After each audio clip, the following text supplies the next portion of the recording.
a strange trip it's been. I can hardly believe it was 4 years ago that I was hauling everything I owned up to Bogue 2nd on the hottest day in August, while my older brother vacuumed my and every other room on the floor. My time here has been laced with so many incredible memories, and when I look around at everyone in the audience, I can see what a long way we've come since our arrival. And today, we finally achieved what we've been working towards for what seems both an eternity and the blink of an eye. Now, for those of you who know me, which, given the size of this school, is probably most of you, it's no secret that I'm not necessarily the most relaxed member of our class. Some would call it high-strung. I prefer ambitious. Now, given my generally high level of anxiety regarding school, I honestly thought I was alone last semester when the panic over what postgraduate life would be like started to set in. To make matters worse, the economy was deteriorating at the speed of light. Unemployment rates were on a steady incline, and the loan company I had just signed a promissory note with had gone under. This was all instigated by the fact that there was a very real possibility we'd be sitting through another 4 years of failed policy and ineffective leadership on Capitol Hill. By the middle of October, my nerves were just about shot. This was all I ever thought about. I had to talk to someone, so I just brought it up with some other seniors. Sure enough, they were feeling the same anxiety I was. When I finally realized I wasn't alone, it reminded me that I never was in the first place. It's incredibly easy to feel apathetic given the state of the world. In addition to the perfectly normal fear almost every college grad experiences, we're bombarded day after day with images of war, genocide, murder, greed, and political unrest. And tragedy isn't always so far removed. Our students have personally been affected by September 11th, the Iraq War, genocide in Darfur, Hurricane Katrina, and the terrorist attacks in Mumbai. Fortunately for now, the swine flu pandemic has spared us, unless you count the hoopla last semester regarding our pigs on the farm. What I'll always recall from these situations is the incredible amount of support that is poured from this community, and the willingness of the students at this college to take a stand. Maybe I was heading out into the world unsure of my direction, but I knew I'd have at least 10 alumni, professors, or staff on speed dial to talk me through the tough times. On November 4th, 2008, my reprieve finally came. In his acceptance speech, Barack Obama said, "Change happens.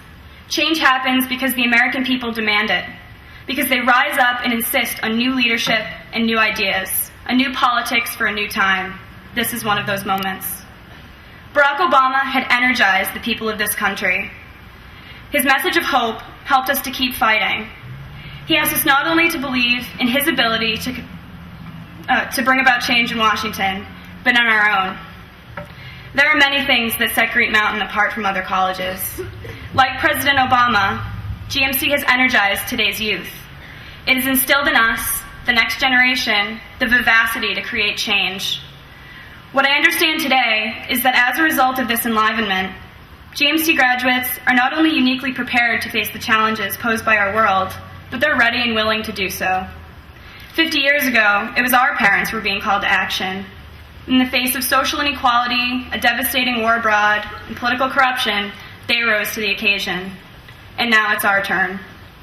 We have already demonstrated through so many incredible student-organized projects that we have what it takes to move the world.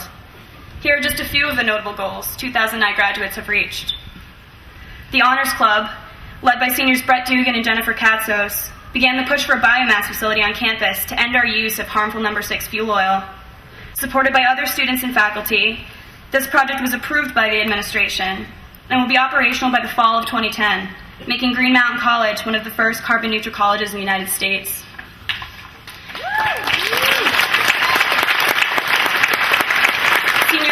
Senior Christina Alexa Liakos, president of Club Activism, organized a group of 73 students to attend PowerShift 2009, a conference that brought 12,000 people to Washington, D.C. to ask the new administration to rebuild our economy and reclaim our future through climate and clean energy policy. Thanks to Christina's organization efforts, GMC was in the top 3 schools with the largest total percentage of students in attendance. Senior Rob Putner has planted the seed of socially responsible investing on campus. This semester, Rob not only organized a presentation and educational program on socially responsible investing, he also organized a group of students to attend the SRI conference in New York City. This significant accomplishment is not only benefiting the student body, but also helping the college to become more conscious of their financial decisions.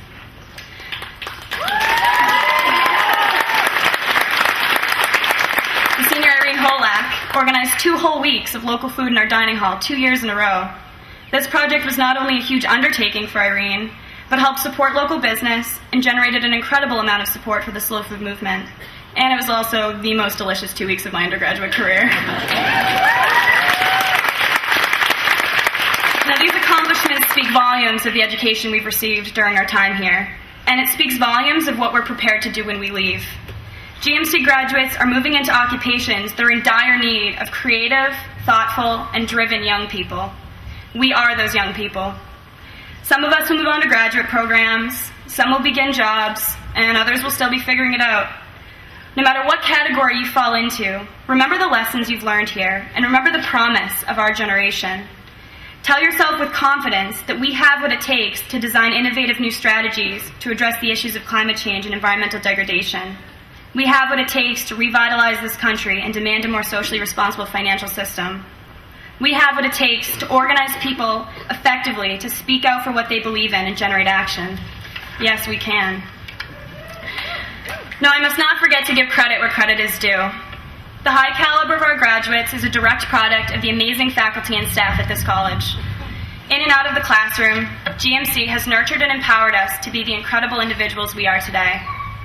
Green Mountain College's Adventure Program and Director Bruce Saxman have taught me how to be a leader and how to use those skills in and out of the wilderness. Professor Rebecca Purdom has taught me how to lead from the feminine. And education is not a right, but a gift, something you work towards with everything you have and never stop reaching for. Helen, Tammy, Rich, Marion, and all of the other incredible maintenance staff who keep this campus so beautiful have taught me that a simple thank you goes an incredibly long way. And I must not forget my family, who's taught me that not every lesson you learn in life will come from a book. And sometimes you need to trust those lessons more than the ones you read about. And there are also a few lessons from my peers that I think I need to mention. Ian MacArthur McKay taught me that sometimes things just fall into your lap when you least expect them to. And whether you want to or not, you're going to have to deal. Clint Crosby taught me that when you can't deal with it, rip the ceiling out yourself. Jamie Kennedy taught me to always be yourself, because no matter how much trouble it gets you into, it'll probably get you out of it in the end.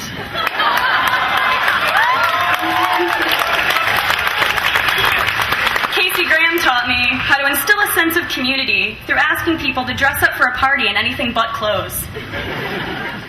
Stacey Bushy tried to teach me how to dance. And Brett Dugan? Well, Brett Dugan taught me how to bring sexy back. Remember these lessons. Remember the inspiration. Remember the support you found in this community.